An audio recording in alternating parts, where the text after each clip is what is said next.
The Testament of Simeon, the second son of Jacob and Leah. The copy of the words of Simeon, the things which he spake to his sons before he died, in the 120th year of his life, at which time Joseph, his brother, died. For when Simeon was sick, his sons came to visit him, and he strengthened himself and sat up and kissed them, and said, Chapter 2. Hearken, my children, to Simeon your father, and I will declare unto you what things I have in my heart. I was born of Jacob as my father's second son, and my mother Leah called me Simeon, because the Lord had heard her prayer. Moreover, I became strong exceedingly. I shrank from no achievement, nor was I afraid of aught.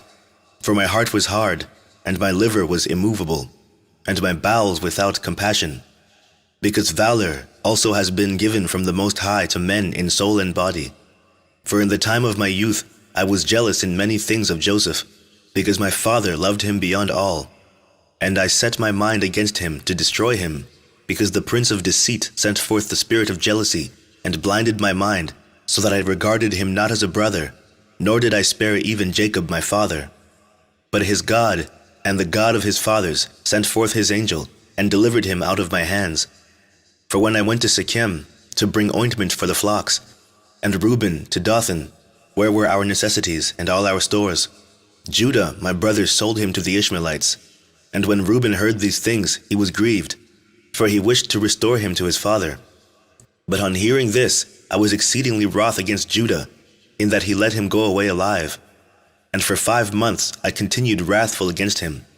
But the Lord restrained me, and withheld from me the power of my hands, for my right hand was half withered for 7 days. And I knew, my children, that because of Joseph this had befallen me. And I repented and wept, and I besought the Lord God that my hand might be restored, and that I might hold aloof from all pollution and envy, and from all folly. For I knew that I had devised an evil thing before the Lord and Jacob my father, on account of Joseph my brother, in that I envied him. Chapter 3. And now, my children, hearken unto me, and beware of the spirit of deceit and envy. For envy ruleth over the whole mind of a man, and suffereth him neither to eat nor drink, nor to do any good thing. But it ever suggesteth to him to destroy him that he envieth. And so long as he that is envied flourisheth, he that envieth fadeth away. 2 years therefore I afflicted my soul with fasting in the fear of the Lord, and I learnt that deliverance from enemy cometh by the fear of God. For if a man flee to the Lord, the evil spirit runneth away from him, and his mind is lightened, and henceforward he sympathizeth with him whom he envied, and forgiveth those who are hostile to him, and so ceaseth from his envy. Chapter 4. And my father asked concerning me, because he saw that I was sad, and I said unto him, I am pained in my liver, for I mourned more than they all, because I was guilty of the selling of Joseph.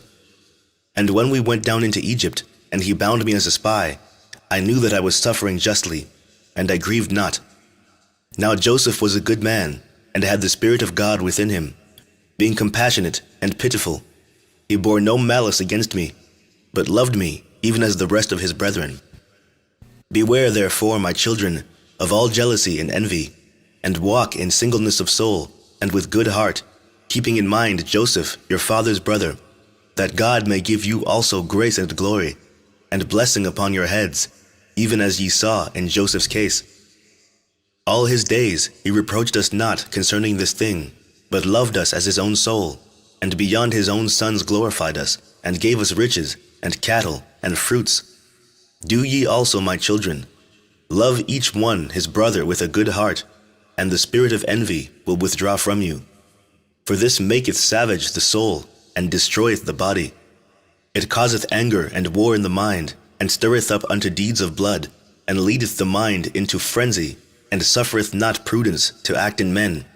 Moreover, it taketh away sleep, and causeth tumult to the soul, and trembling to the body. For even in sleep some malicious jealousy, deluding him, gnaweth, and with wicked spirits disturbeth his soul, and causeth the body to be troubled, and waketh the mind from sleep in confusion. And as a wicked and poisonous spirit, so appeareth it to men. Chapter 5. Therefore was Joseph comely in appearance, and goodly to look upon, because no wickedness dwelt in him. For some of the trouble of the spirit the face manifesteth. And now, my children, make your hearts good before the Lord, and your ways straight before men, and ye shall find grace before the Lord and men. Beware therefore of fornication, for fornication is mother of all evils, separating from God, and bringing near to Beliar. For I have seen it inscribed in the writing of Enoch, that your sons shall be corrupted in fornication, and shall do harm to the sons of Levi with the sword.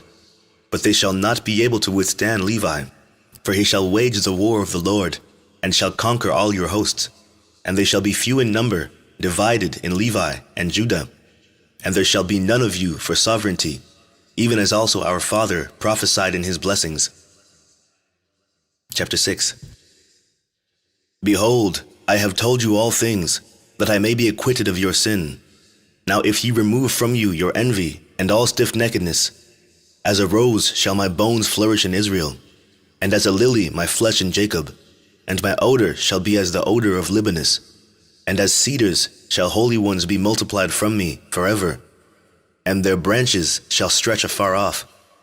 Then shall perish the seed of Canaan, and a remnant shall not be unto Amalek, and all the Cappadocians shall perish, and all the Hittites shall be utterly destroyed. Then shall fail the land of Ham, and all the peoples shall perish. Then shall all the earth rest from trouble, and all the world under heaven from war. Then the mighty one of Israel shall glorify Shem, for the Lord God shall appear on earth, and himself save men.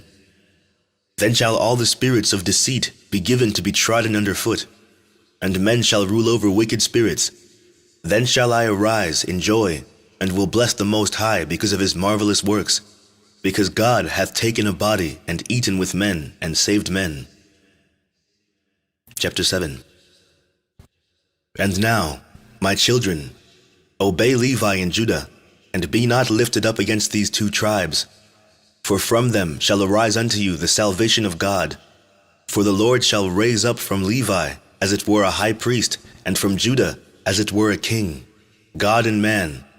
He shall save all the Gentiles and the race of Israel. Therefore I give you these commands, that ye also may command your children, that they may observe them throughout their generations. Chapter 8. And when Simeon had made an end of commanding his sons, he slept with his fathers, being 120 years old, and they laid him in a wooden coffin, to take up his bones to Hebron. And they took them up secretly during a war of the Egyptians, for the bones of Joseph the Egyptians guarded in the tombs of the kings.